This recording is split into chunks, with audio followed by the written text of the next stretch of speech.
Hello, everyone. So I'm going to talk a little bit about how you can use your data to define a schema and then use things like Spark SQL to query it. So a lot of times in Accumulo, you store semi-structured data. It might be text blobs, or it might be numbers or dates. And you don't have to define any kind of schema. We all know that. But what if you want to use something like Spark SQL, which has very rich query capabilities? How do you merge this idea of schemaless data into a schemaed structure of a query? And the way I'm going to talk about it is that we're going to discover the schema of the data you ingest. And at first, these concepts are actually not directly related to Accumulo. They're more high level.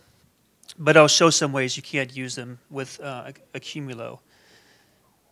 So one of the things for this problem that's missing that I've noticed are methodologies, algorithms, and experience in doing this. There are other types of ways of doing SQL queries with data in an Accumulo or HBase, but they still sort of require you to specify the schema. And what I'm proposing is instead you just put your data in and then you have algorithms discover the schema. So the approach I want to take is to, first of all, define something called a record and store all data in Accumulo or HBase or whatever it might be as records. And then these records go in a data set, which is basically a named collection of these records. And then to determine the schema of each record and combine the schema of all records into what I call a data set schema, which is the union, or basically, of the schema of every record in the data set. And then figure out a way to apply that data schema to all records and interact with something like Spark SQL to query it. So you might be asking, well, what is a record? And I'm proposing that we just think of it like JSON, where you have two examples of records here. These are both my cats, by the way. And they're pretty similar, but they're also kind of different. You'll notice that favorite color is a boolean in one, and it's a string in the other. And also the second one is missing the hometown. So we're going to have to figure out how to resolve that into something more like a relational table. And a data set is just a collection of all these records, all stuffed together, all with different named fields and even the same named fields with different types of values. So what is a record schema? So I've taken those two records that you saw in the previous slide, and I'm showing you what I propose is a schema for just each record. And you'll notice at the top left, I have Samantha there, age 13, hometown Seattle, and favorite color blue. And I've mapped that into a schema where the name is a string, the age is an integer, the hometown is a string, and the favorite color is a string. And then I've taken that second record, which is Jackson, who is age 2, and his favorite color is false. Now, maybe that makes sense in your data, but we have to figure out how to handle that. And so the schema is name is string, age is integer, and favorite color is boolean.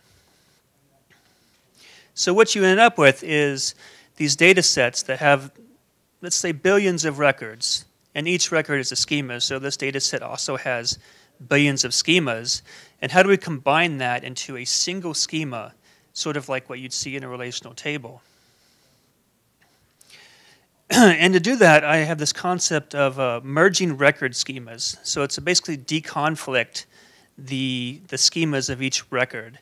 So in this case, I've taken the record schemas for those two records, that note that they are different, and sort of merge them together to come up with this schema here that would represent those two records. And you can imagine applying this billions of times for every record in the data set. So now hometown is still a string. However, favorite color now has two types, string and boolean. So we have a conflict here. If we try to represent this as a relational table or a SQL table, there's going to be a problem because in SQL, each column has a single data type. So we need a way to deconflict these types of situations.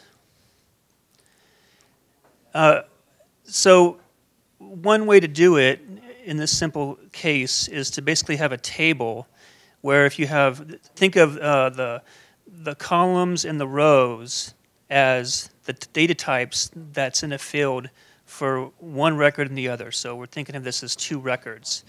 So if you have two records and each one uses a string for the same value, as you can see here in the top left, okay, that's fine, it's a string.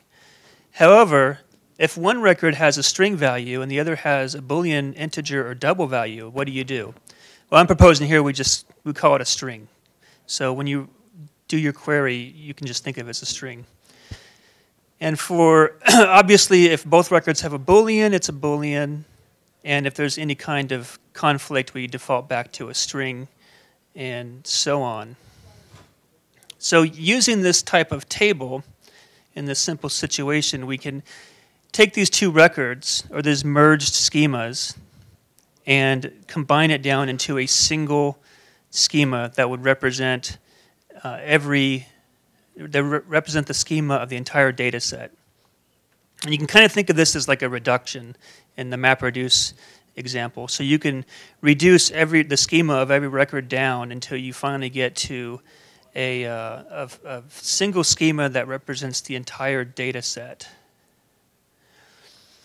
However, once you determine the schema of the data set, you still have these records that don't match what you've come up with. So what you need is a function that can map a record, or one of these billions of records, into the data set schema so that you end up with a modified view of that record that is consistent with the data set schema. So in this case, we have my cat Jackson, who had the favorite color of false, merged with this data set schema that says hometown is a string and favorite color is a string.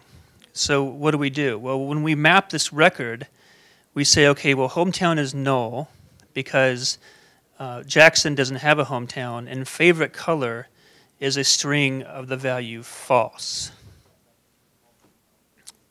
So this is kind of like higher level, but I'm going to talk about how you can apply these kinds of concepts to Accumulo. So as well known, in Accumulo you have no predefined columns. So we can go ahead and store in the row ID the data set identifier and the record identifier combined, and that identifies one record in a data set. The column family as the field name, and then the rest is pretty standard. But in the value, instead of just storing let's say the number 1 or the string cat, the first byte would be the field type and the remaining bytes would be the field value. So that way when we're reading this data from Accumulo, we already know what the data type of each field is, and we can determine what to do with it. Now, where Accumulo iterators come in is where this starts to be a little bit more interesting in that, let's say every time you write one of these records, which is just a JSON structure, you also determine the schema of that record and you write that to Accumulo. So you're going to write down the data set ID and the record ID and field name, but also in the value of that record, you're going to store the field type. And taking this table that I mentioned before, you can create a pretty basic combiner iterator to reduce the schema of the entire data set on the server side to figure out what the schema of all your records are. So you might be wondering, well, that's great, but how do I actually make this work with Spark SQL? And we actually do this in Coverse, and we actually do it a little bit more complicated in that we also take into consideration nested fields and nested structures and arrays in those records. But basically, it's pretty easy. What you do is you read all the records that you've defined in your Accumulo table into an RDD, and then you calculate the schema of your records in that data set from Accumulo using that combiner iterator. Convert that schema into a Spark data frame schema, and then you just simply map, using that function that I mentioned that we created, you map the RDD so that every record in the data set conforms to this data set schema. And then you create a Spark data frame using the schema and the RDD, and now you can use the full power of Spark SQL or something similar to query all of your data in your data set, even though you never manually defined the schema, and you don't even know what the schema is. You're letting the data define what the schema is. Now this is like a very basic introduction. For the future in this Spark SQL scenario, there's a lot of interesting things we could also add to it that Spark SQL allows us to hook into, things like column filtering, so that we can do more efficient selections, and also push down predicates, so we could create secondary index Accumulo tables as well, and use Spark SQL prune filter scans. And then there's also all kinds of interesting things that Spark SQL provides, things like data sets and SQL catalogs and data streams, that once you start integrating this kind of view of how your data is stored, you can leverage the full power of Spark SQL to start treating this untyped data in Accumulo as if it is a SQL table. And you can take advantage of other people's hard work that they've done in Spark to make that happen efficiently. And one more thing, like I said, in Coverse, this is a very simplistic view because I didn't want to get too complicated, but it does get quite a bit more complicated when you start thinking about things like nested fields, nested structures, nested arrays.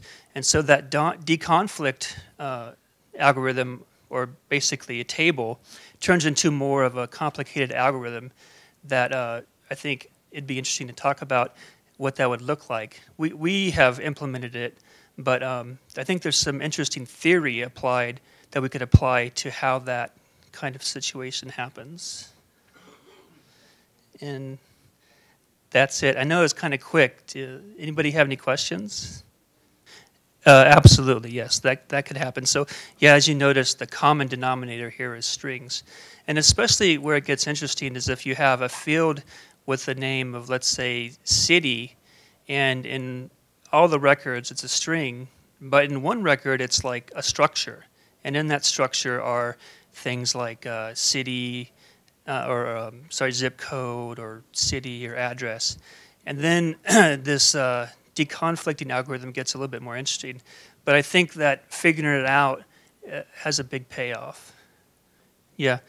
So there's a couple things you could do. I mean, actually, there's many approaches. One thing you can do is you could sort of do like a union where you start moving fields into that inner structure, or you could start renaming fields.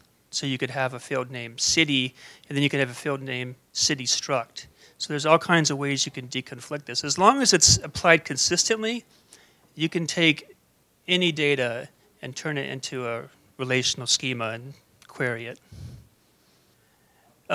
So far, the way we implemented it is it's static, but it's like kind of like how do you format a date? There's probably many different ways you could do it, and I think it would be valuable to have many options for the user or the developer to choose how they want to do that deconflicting resolution. Yeah. What would be interesting maybe is if this was like an Apache project, and then you can maybe make it not specific to Accumulo, but make it work on any kind of key-based value database, and then provide like a rich API for specifying those kinds of deconflicting algorithms.